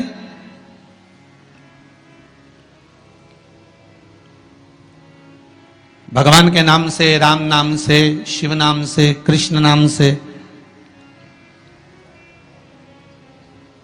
ये दूसरे लोग आखिर चिढ़ते क्यों। तो हमने कहा सीधी सीधी बात है कि रामचरितमानस में भी वर्णन आया कि जब जब रामचरितमानस में जब जब राम जी की सेना के लोग जय जय श्री राम चिल्लाते थे, तब तब जितने राक्षस थे वो सब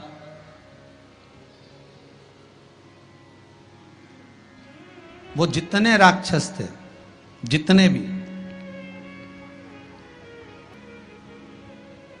राम सेना के दल के लोग जब जब श्री राम चिल्लाते थे, जितने भी राक्षस थे वो सब भिनक जाते थे, सब भिनकते थे, सब गुस्सा करते थे, सब क्रोध करते थे। जब उस समय पर भगवान के नाम से राक्षस भिनक जाते थे, तो आज के समय के राक्षस भी तो जय जय श्री राम करने पे भिनकेंगे कि नहीं भिनकेंगे। जरा विचार तो करो।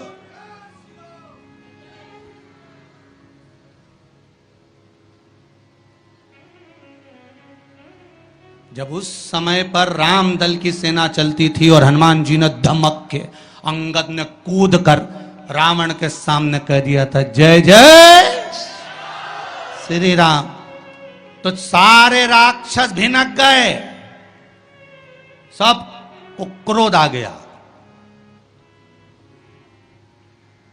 सबको गुस्सा। तो जब त्रेता में ये हाल था राक्षसों का राम नाम से,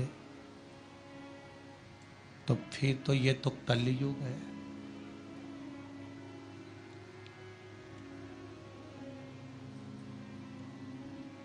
अब तुम राम बोलोगे तो थोड़ा सा तो भिनकट्टा छूटेगा ही इनके भीतर भी, थोड़ा थोड़ा तो आएगा। पर आग लगे बस्ती में, अपन रहो मस्ती में, जो ज्यादा भिनके नहीं तो उसको भिनकने दो। तुम तो जोरदार खजूर वाली चोटी बना के बिंदी लगा तैयार होके भगवान के मंदिर जाओ और राम नाम गुण गाओ, शिव का स्मरण करो, लोटा भर के जल चढ़ाओ, शंकर का भगवान का भजन करो। शिव की भक्ति में जितने जितने लग सकते हो उतने लगो, कुछ नहीं बिगड़ेगा। एक लोटा पानी जो भगवान शंकर को समर्पित करता है, मरने के बाद तुम्हारी औलाद तुम्हारा किसी पवित्र नदी में तर्पण करे ना करे, तुम्हारा शिव को दिया हुआ जल तुम्हारे खाते में पहुंच जाता।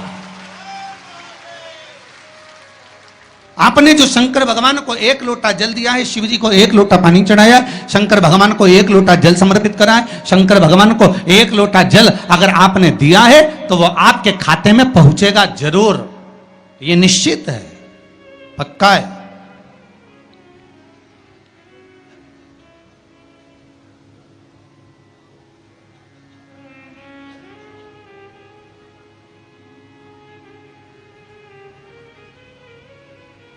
और शिव भक्ति के अनुसार, शंकर भगवान के अनुमोदन के अनुसार,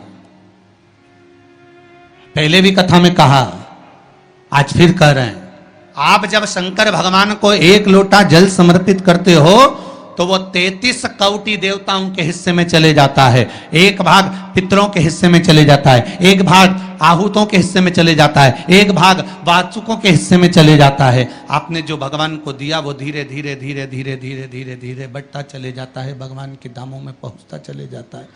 जिन जिनको आपने नहीं भी दिया, शंकर भगवान पे चढ़ा हुआ जल उन तक भी पहुंच जाता है। ये केवल आपकी निर्मल और आनंदित भक्ति के बल पर पहुंचता है, भक्ति के बल। भगवान ब्रह्मा और भगवान विष्णु ने जो मंथन किया, उस मंथन में जो शिवलिंग निकला और ब्रह्मा जी के मुख से निकल गया कि ये शिवलिंग जो निकला है इसके चरण कहाँ हैं, इसका शीश कहाँ है, जरा पता करा जाए। और ब्रह्मा स्वयं भगवान शंकर का सिर देखने के लिए जा रहे हैं और भगवान विष्णु मृत्यु लोक में नीचे तलातल में, रसातल में, पताल में भगवान शंकर का चरण ढूंढने के लिए जा रहे हैं, भगवान शिव का चरण।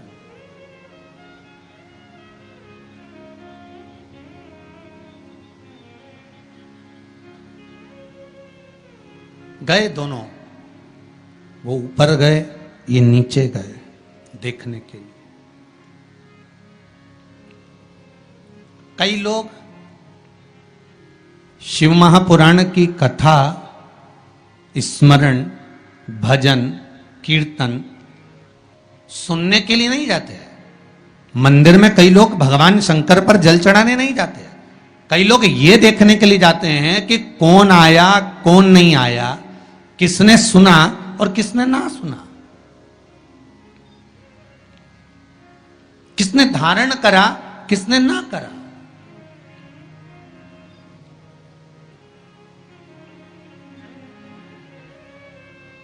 अब ब्रह्मदेव ऊपर गए, इतने ऊपर पहुंच गए, इतने ऊपर पहुंच गए, इतने ऊपर पहुंच गए कि उनके भीतर अभिमत्ता, अहंकार थोड़ा थोड़ा समाहित होने लगा और उन्होंने केतकी के पुष्प को तोड़ लिया और केतकी के पुष्प से कहा कि तुम नीचे चलो मेरे साथ में। भगवान विष्णु के सामने चलकर कह देना कि मुझे भगवान शंकर का शीश मिल गया। केतकी के फूल ने कहा कि यदि मैं झूठ बोलूंगा तो वो श्रेष्ठता कैसे रहेगी।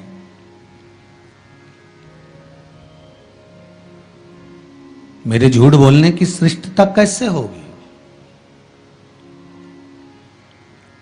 कौन मानेगा मेरी बात को। सामने से गौ माता निकल कर जा रही थी, गाय से कह दिया तुम चलकर कह दो कि तुम चलकर कहो कि भगवान ब्रह्मदेव को भगवान शिव का शीश मिल गया। गाय कहती है मैं क्यों झूठ बोलूं। उसको भी थोड़ा सा लोभ दिया गया और केतकी के पुष्प को भी थोड़ा सा लोभ दिया गया। दोनों को थोड़ा थोड़ा लोभ प्रदान करा। और शिव पुराण कथा कहती है कि जब व्यक्ति के जीवन में थोड़ा सा लोभ उपज जाता है, थोड़ा सा लालच आ जाता है, तो फिर जीवन का किया हुआ सारा कर्म उसका बेकार हो जाता है। केतकी के पुष्प के मन में ये लोभ जाग गया कि मैं ब्रह्मा जी के द्वारा सिंचित हो जाऊंगा, आनंदित हो जाऊंगा। और गाय के मन में ये लोभ जाग गया कि ब्रह्मा जी कह रहे हैं कि सबसे पहली रोटी आपको प्रदान कर दूंगा, तो ये लोभ ही तो जागा है। कोई भी चीज करो,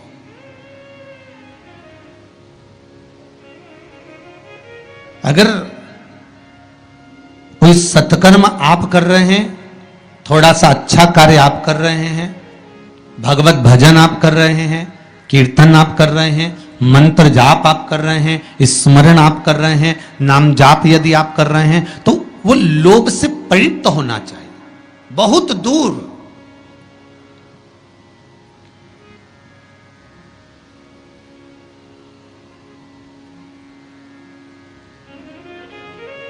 आपके भीतर वो उपजे ना।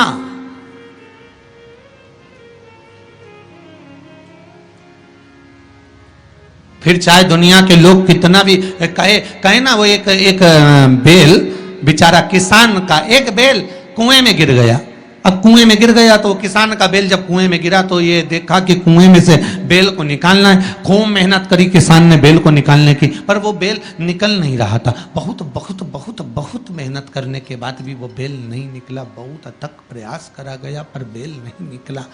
तब किसान ने फिर कहीं मशीन वाले से कहा होगा कि इस बेल को निकालना है। मशीन वाले ने कहा 25,000 रुपये लग जाएंगे, 20,000 रुपये लग जाएंगे। तो उसने सोचा 20,000 25,000 लग जाएगा तो इससे अच्छा है कि इसको पड़े ही रहने दो। बेल किसी काम का तो था नहीं, बूढ़ा हो गया था। अगर बेल बूढ़ा हो गया है तो इसी कुएं में पड़े रहने दो, मर जाएगा। इसी कुआं भी सूख गया है, इसमें कोई दिक्कत वाली बात नहीं, अपन कचरा पटकते जाएंगे, बेल को वहीं की वहीं दबा देंगे। गांव के लोगों से कह दिया मेरा बेल कुएं में गिर गया है और ये बूढ़ा हो गया था। एक काम करो, तुम्हारे गांव का जितना भी कचरा है ना, घर वाले वो सब लाकर इसमें डालते जाना। बेल मर जाएगा, धीरे धीरे उस पे मिट्टी डल जाएगी। गांव के लोगों ने कचरा लाकर डालना चालू करा। जैसे जैसे बेल के पास में कचरा पटकना प्रारंभ करा, बेल भी समझदार था। इधर कचरा पटकते तो इधर पांव रखकर खड़ा हो जाता, इधर पटकते तो इधर पांव रखकर खड़ा हो जाता। धीरे धीरे पूरा कुआं भराते चले गया और बेर कचरे पर पांव रखते रखते रखते रखते रखते रखते बाहर आ गया।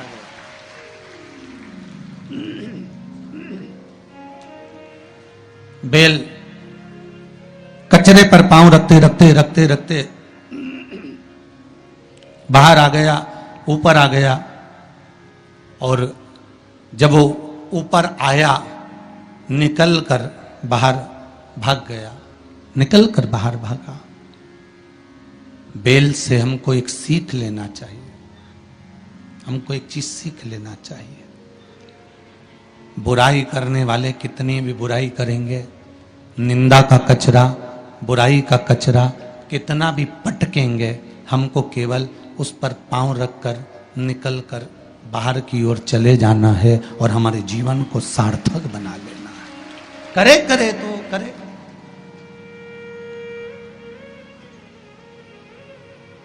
अब शब्द कहने वाला कहता रहे, ताने देने वाला देता रहे, गाली देने वाला देता रहे। अपनी शिव भक्ति, अपना स्मरण, शंकर का अनुमोदन होता रहे, बस इसका ध्यान रखना। भगवान ब्रह्मा और भगवान विष्णु ने यह संवाद निश्चित कर दिया कि मैं चरण देखने के लिए जा रहा हूं, आप शीश देखने के लिए जा रहे हैं। शीश में भगवान नहीं मिल पा रहा। भगवान चरण देखने के लिए गए, चरण ढूंढते ढूंढते ढूंढते भगवान विष्णु सामने प्रकट हो गए। ब्रह्मा जी भी आए, गाय और केतकी के फूल को लेकर आए, पर इनको चरण नहीं मिले। और ब्रह्मा जी ने कह दिया कि मुझे शीश मिल गया। झूठ निश्चित कर दिया है, असत्य निश्चित कर दिया।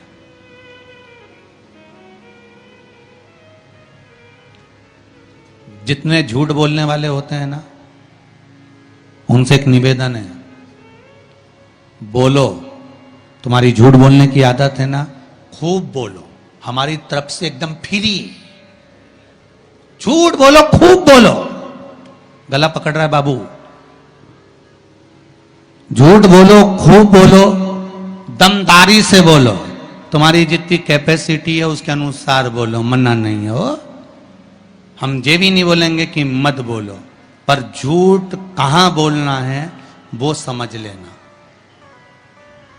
पत्नी पति से झूठ ना बोले, शिव महापुराण की कथा कहती है। एक झूठ माता सती ने शंकर जी से कह दिया था, मैंने कोई परीक्षा नहीं ली। सती का क्या हाल हुआ? बोलते जाओ जल्दी जल्दी, अपने रतलाम वाले हैं, बोलते जाओ। सती का क्या हुआ था? जल के क्यों जली? क्या जरूरत पड़ी सती माता को जलने की? क्यों जली है माता सती? क्यों भस्म हुई है माता सती? क्या कारण था माता सती के जलने का? केवल एक झूठ माता सती ने भगवान शंकर से आकर कह दिया था, मैंने कोई परीक्षा नहीं ली, कोई परीक्षा नहीं ली। शंकर भगवान ने ध्यान लगाकर देख लिया, तुम मार्केट में पल्लू यहां लेके चल रही हो कि यहां? तुम आकर पति ने पूछा क्यों? तो वो दुकान पे खड़ी थी और थारा पल्लू इधर पड़ा था। कहीं नहीं, मैं तो यूं च पड़ी। तुमने किसी और को देख लिया होगा। ठीक है, अब पहले के समय में शंकर भगवान ध्यान लगा कर देख लिए थे कि सती मैया ने झूठ बोला कि सच बोला। आज के जमाने में तो दुकान दुकान में कैमरा लगा हुआ, वो पकड़ के ले गया, चल अब भी चल तुम्हारे साथ, तुम्हारे झुटला रही, मुझे झुटला रही, चल। और गाड़ी पे ले गया ने बिठाया, और कई हाल चल रहे बलबीर थारा, बस जोरदार। ला थारी भाभी अभी आई थी कि नहीं आई थी? सामान लेने आई थी, सिर पे पल्लू था कि इनंग धरा था कि अब मैं सामान दिखाऊं कि भाभी का पल्लू देखो। ठीक है, जरा कैमरा लगा थे तो अरे चार चार लग गया है, तो जहां थारी भाभी खड़ी थी वहां कैमरा था, ये लग गया हमारा पीछे ही, ले जरा दिखाना। और जो दिखाया तो पल्लू तो यंज धरा था। तो उन्हें कहा तो झूठ बोल दी। फिर शिव पुराण कह रही है, सती मैया ने शंकर जी से झूठ बोला। पत्नी कभी अपने पति से झूठ ना बोले। और ये केवल पत्नियों के लिए ही नहीं है,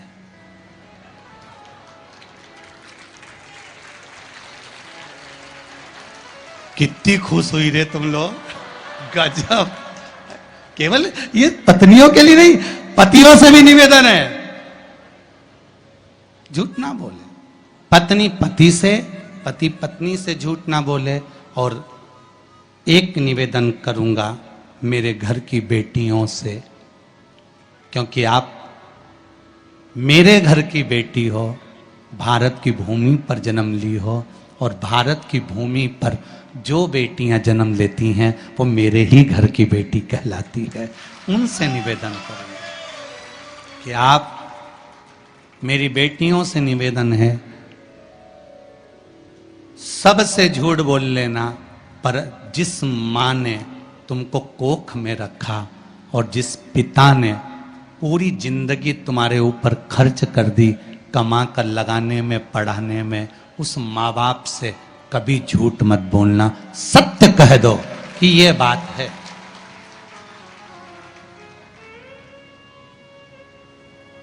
निर्णय तुम्हारे माता पिता लेंगे।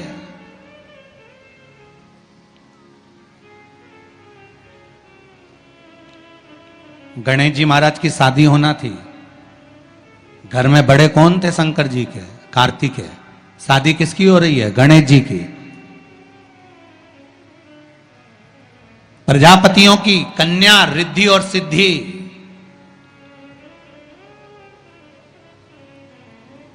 जब देव ऋषि नारद ने कहा प्रजापति से बेटियों का विवाह नहीं करना है, करना है,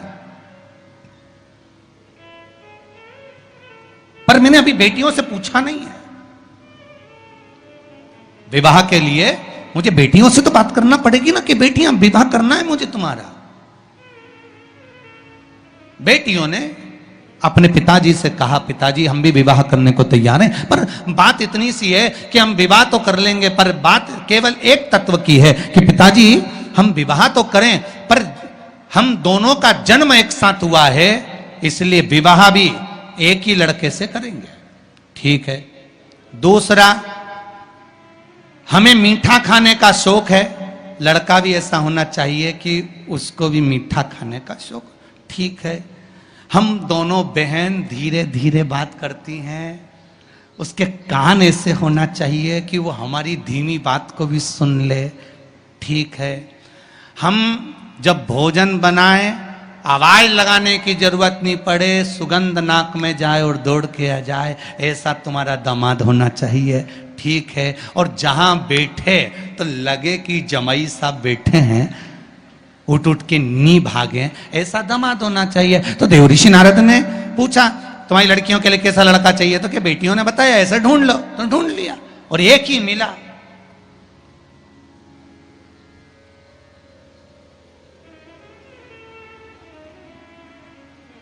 और वो दामाद भी कोई साधारण नहीं था। सब देवताओं की शादी हो रही थी, गणेश जी की शादी नहीं हो रही थी। क्यों? क्योंकि इनको मुंह काय का लगा था? हाथी का। अब जब मुख हाथी का लगा हुआ है तो सबसे पहले प्रथम देवता गणेश जी महाराज थे और सबसे पहले ब्याह शादी में इन्हीं को बुलाते थे। पर दिक्कत एक ही थी कि इनकी नहीं हुई थी ना, तो ये सबका काम बिगाड़ देते थे। अब इनकी पूजन हो रही शादी में, जिनके यहां भी इनको बुलाते हैं वहां शादी में इनकी पूजन होती, और ये अपने चूहों उनको कह देते चूहे को कि चले जा, वो दूल्हे के कपड़े रखे ना पीछे से ही काटिया, और जितने दुल्हन के कपड़े धरे उनके भी कुतरिया, जब कुतर दे। और चूहे जाते और शादी में जो दूल्हा दुल्हन कपड़े पहनते सब कुतर देते। सब शादी में यही हाल, सारी शादी में। एक दिन शनि महाराज निकल कर जा रहे थे, तो ब्रह्मा जी ने शनि देव से कह दिया, जितने भी दूल्हा दुल्हन की शादी होती है, क्यों शनि देव अपनी कुदृष्टि इन पर क्यों देते हो? शनि जी ने कहा, मैं कहाँ कुदृष्टि देता हूं, और क्या बताओ, दूल्हा दुल्हन के सारे कपड़ों में आग लग जाती है, सारे कपड़े कुतर जाते हैं, चूहे उनको काट देते हैं, ऐसे छेद पड़ जाते हैं, ये आप नहीं दे रहे तो कौन दे रहा है?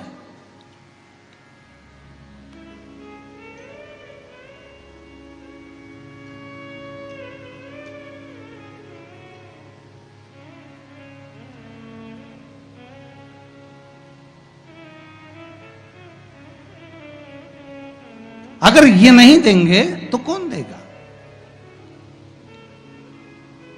शनि महाराज अच्छी बात नहीं है। शनि देवता ने कहा नहीं नहीं नहीं नहीं, मैं नहीं करता। फिर मालूम पड़ा श्री गणेश जी महाराज करते हैं। तो सबसे पहले ब्याह गणेश जी का पक्का करा कि भैया ये इसका ब्याह पहले होना चाहिए, और सब कुछ गणेश जी में था। कान भी ऐसे थे बड़े बड़े कि सुनाई भी अच्छे से दे जाता, नाक भी ऐसी थी कि यहां बैठे वहां से सूंघ लेते, और दामाद भी ऐसा था कि एक बार बैठ गया तो 10 दिन उठता ही नहीं था, कोई साधारण थे।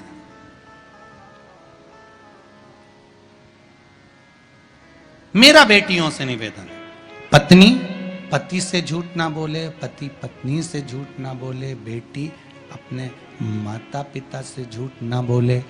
मेरा निवेदन है, शिष्य अपने गुरु से झूठ ना बोले, और भक्त भगवान से कभी झूठ ना बोले। यहां तक सीमित रखो, यहां तक सीमित, बहुत है। और झूठ बोलना एक जगह पर जरूर बोलना। कहां? यदि कोई गाय कसाई के यहां कट रही हो, वहां जाकर झूठ बोल देना कि ये गाय मेरी है, छुड़वा कर लिया ना। झूठ वहां बोल दे। झूठ बोलने के भी स्थान बताए गए, कहां कहां झूठ बोलना है, कैसे कैसे झूठ बोलना है, किस तरह से झूठ बोलना है, स्थान बताए गए महाराज। कि ये गाय अगर कसाई के यहां कट रही है तो वहां झूठ बोल दो कि ये गाय मेरी है, ये कटे ना, ये मेरी है। ब्रह्मा जी ने झूठ बोला शिव जी के सामने, केतकी के पुष्प ने झूठ बोला शंकर जी के सामने, गौ माता ने झूठ बोला शिव जी के सामने। महाराज अंत क्या हुआ? केतकी के पुष्प को श्राप लगा, सारे देवताओं पर चढ़ेगा पर शंकर पर नहीं। गाय को श्राप लगा, तेरा शरीर पूजा जाएगा पर मुख नहीं। ब्रह्मा का सिर जिससे वो झूठ बोल रहे थे, उस सिर को काटा गया, लुढ़कता लुढ़कता शीश गया, कर्मनाशा नदी प्रकट हो गई। अंत में ब्रह्मा का कटा हुआ सिर बट का वृक्ष बनाना पड़ा, बट वृक्ष बनाना पड़ा। आखिर झूठ बोलने वाले मुख की गति बहुत बुरी हो जाती है। और पहले के समय में अदालत नहीं होती थी, पहले के समय में पंचायत नहीं होती थी, पहले के समय में एक काम होता था, गांव के लोग उसको ले जाते थे, शंकर जी के मंदिर में खड़ा कर देते थे और उठा गंगा जल और कह दे कि तूने ऐसा नहीं करा। मतलब शिव के मंदिर में झूठ बोलने वाला व्यक्ति अंत समय में पलंग पर तड़प तड़प कर मरता है, उसके शरीर की गतियां बेकार हो जाती, शरीर की गतियां भी। इसलिए